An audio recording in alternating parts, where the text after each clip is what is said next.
اس لڑکی کی دوستی کچھ لڑکوں سے ہو گئی۔ اس کے ماں باپ اپنی بیٹی کو بہت سمجھاتے رہے، روکتے رہے، لیکن لڑکی اٹل رہی، اپنی راستے پر چلتی رہی، یہاں تک کہ اس کے ماں باپ نے ڈانٹ ٹپٹ کر اس کو گھر پر بٹھا لیا اور اسکول اس کا جانا بند کر دیا۔ اس پر اس لڑکی کو اپنے ماں باپ پر ایک قدر غصہ آیا کہ اس نے کسی سے فون پر کہہ کر میڈیکل اسٹور سے نیند کی گولیاں منگوائیں۔ معزز ناظرین و سامعین کرام، السلام علیکم ورحمۃ اللہ وبرکاتہ۔ امید کرتا ہوں کہ آپ لوگ خیر و عافیت سے ہوں گے۔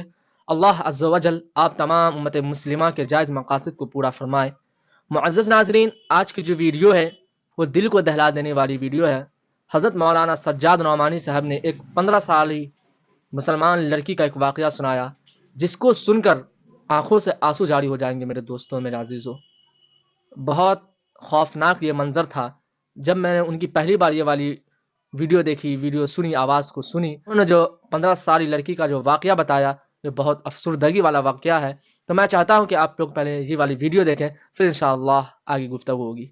اسکول میں پڑھنے والی 8ویں کلاس کی ایک لڑکی، مسلمان لڑکی، جس کی عمر صرف 15 سال، اسکول جانے کی وجہ سے اور گھر میں کوئی تربیت نہ ہونے کی وجہ سے اس لڑکی کی دوستی کچھ لڑکوں سے ہو گئی۔ اس کے ماں باپ اپنی بیٹی کو بہت سمجھاتے رہے، روکتے رہے، لیکن لڑکی اٹل رہی، اپنی راستے پر چلتی رہی، یہاں تک کہ اس کے ماں باپ نے ڈانٹ ٹپٹ کر اس کو گھر پر بٹھا لیا اور اسکول اس کا جانا بند کر دیا۔ اس پر اس لڑکی کو اپنے ماں باپ پر ایک قدر غصہ آیا کہ اس نے کسی سے فون پر کہہ کر میڈیکل اسٹور سے نیند کی گولیاں منگوائیں، اور وہ نیند کی گولیاں اس بیٹی نے اپنے ماں باپ کو بڑی مقدار میں گولیاں پیس کر کسی مشروب میں، چائے دودھ وغیرہ میں ملا کر اسی رمضان کے مہینے میں، پرسوں کا یہ واقعہ ہے، اپنے ماں باپ کو وہ پلا دیا اور وہ بیچارے گہری نیند سو گئے۔ جب اس نے دیکھا لڑکی نے کہ ماں باپ اب گہری نیند سو گئے ہیں، تو اس نے دھاردار کڑہاڑی سے اپنے ماں اور باپ دونوں کا گلا کاٹا۔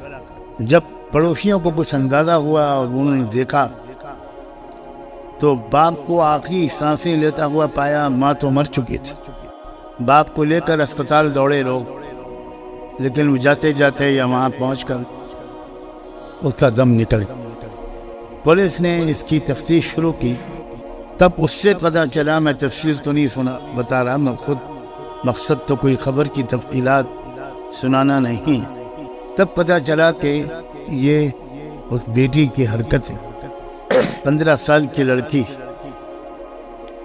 اور اس نے اپنے اس ماں کو، جس نے بڑی مشکل سے اس کو پیٹ میں رکھا ہوگا، جنم دیا ہوگا، پالا پوسا ہوگا، اپنی نیندیں حرام کی ہوں گی، اس باپ کو جس نے اس کی لیے کمائی کی ہوگی، سردی گرمی سب برداشت کی ہوگی، اس لڑکی نے اپنے ماں باپ کو کلہاڑی سے مار مار کے ہلاک کر دیا۔ بعد میں جب پولیس نے اور تفتیش کی تو تھوڑی دیر کے بعد اس نے اپنے جرم کا اقبال کیا، قبول کیا کہ میں نے ہی مارا ہے، اور وجہ صرف یہ تھی کہ مجھے وہ میرے دوستوں سے اور لڑکوں سے بات نہیں کرنے دیتی۔ آج کل لوگ 99% مسلمان ماں باپ اپنے بچوں کی تربیت سے بالکل غافل ہیں۔ مسلمانوں کو نہیں پتا کہ یہ اسکول کالج ان کے بچوں کی قتل گاہیں ہیں۔ اس لیے میں آج کچھ بات تو قوم کے نوجوانوں سے کہنا چاہتا ہوں، بچوں سے بھی اور بچیوں سے، اور کچھ بات پیرنٹ سے اور سرپرستوں سے کہنا چاہتا ہوں۔ میرا خیال یہ ہے کہ اصل مجرم، بڑے مجرم والدین خود اسلام کو بالکل سمجھنے کی کوشش نہیں کرتے۔ جمعہ کی نماز پڑھ لی، مسجد میں جا کر، اور عورت نے نماز پڑھ لی گھر میں اگر وہ نمازی ہے تو، جب والدین خود اسلام کو سمجھے ہوئے نہیں ہوں گے اور اسلام اور غیر اسلام کے درمیان ان کو فرق نہیں پتا ہو، تو وہ کیا سمجھائیں گے اپنے اولاد؟ وہ کیسے تربیت کریں گے اپنے بچوں کی؟ ایسی تربیت جو بچوں کے اندر یہ سمجھداری پیدا کرے کہ ہم کو اپنے کالج سے، اسکول سے یا باہر کے ماحول سے کیا لینا ہے اور کیا نہیں لینا۔ کتنے ماں باپ ہیں جو اپنے بچوں کے اندر کچھ سمجھداری پیدا کرنے کی کوشش کرتے ہیں، وہ خود سمجھدار نہیں ہے تو بچوں کو کیا سمجھتا ہے؟ شروع دن سے میں اس محفل میں قرآن کو سمجھنے کی جو بات کر رہا ہوں، وہ دراصل یوں سمجھیے کہ اسلام کو سمجھ کر آپ مسلمان بننے کی کوشش کریں۔ ایک روایتی طریقے پر ہم مسلمان ہیں، مسلمان کے گھر میں پیدا ہو گئے اس لیے مسلمان۔ کوئی انجینئر کے گھر میں پیدا ہونے سے انجینئر نہیں ہو جاتا، ڈاکٹر کے گھر میں پیدا ہونے سے کوئی ڈاکٹر نہیں ہوئی، اور ایک کسان کے گھر میں پیدا ہونے والا بھی اگر صحیح محنت کرتا ہے تو وہ انجینئر، ڈاکٹر سب بن جاتا۔ سارا دار و مدار تو اس لڑکے اور اس لڑکی اور ان اولادوں، ان نوجوانوں کی محنت پر ہے۔ لیکن اسلام کے بارے میں کتنے نوجوان ہیں، مجھے کوئی بتائے کتنے پرسنٹ ہیں؟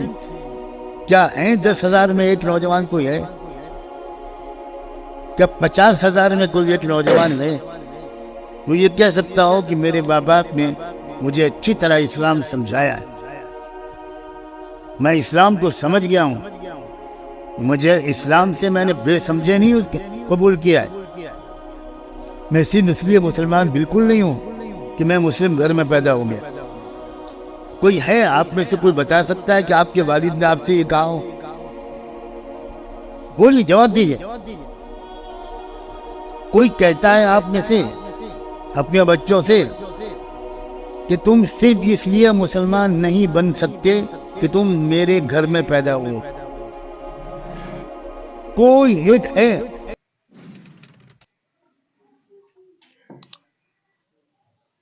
معزز ناظرین، جیسا کہ آپ لوگوں نے حضرت مولانا سجاد نعمانی صاحب کی وائس ریکارڈنگ سنی، اور جب میں نے یہ پہلی مرتبہ سنا تھا تو آنکھوں میں آنسو آ گیا کہ ایک 15 سالی لڑکی جو مسلمان ہے وہ اپنے ماں باپ کو کاٹ ڈالتی ہے۔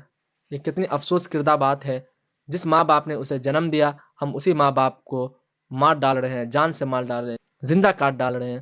تو اللہ رب العزت، اللہ عز و جل ہم تمام امت مسلمہ کو ایسے خرافات سے بچائے، اور ہم تمام کو ماں باپ کی خدمت کرنے والا بنا دے اور ماں باپ کی عزت کرنے والا بنا دے، چونکہ اس دنیا میں ماں سے بڑھ کر کوئی دولت نہیں، والدین سے بڑھ کر کوئی دولت نہیں۔ یہ ماں بہت محبت کرتی ہے اپنے بچوں سے، آج ہم اس کو ایسے رون ڈالیں، ہم اسے زندہ مار ڈالیں، زندہ کاٹ ڈالیں، یہ ناجائز اور حرام ہے میرے دوستوں، میرے عزیزوں۔ اللہ رب العزت کل قیامت کے دن آپ کی طرف متوجہ نہیں ہوگا، آپ کی طرف اپنی نگاہیں نہیں ڈالے گا اور آپ کو جہنم میں بھیج ڈالیں گے اللہ رب العزت۔ تو اسی لیے میرے دوستوں، میرے عزیزوں، جن کے والدین ابھی حیات سے ہیں ان کی آپ لوگ خدمت کریں، ان کی عزت کریں۔ پھر ملتا ہے انشاءاللہ العزیز نیکسٹ ویڈیو میں، جب تک کے لیے والسلام۔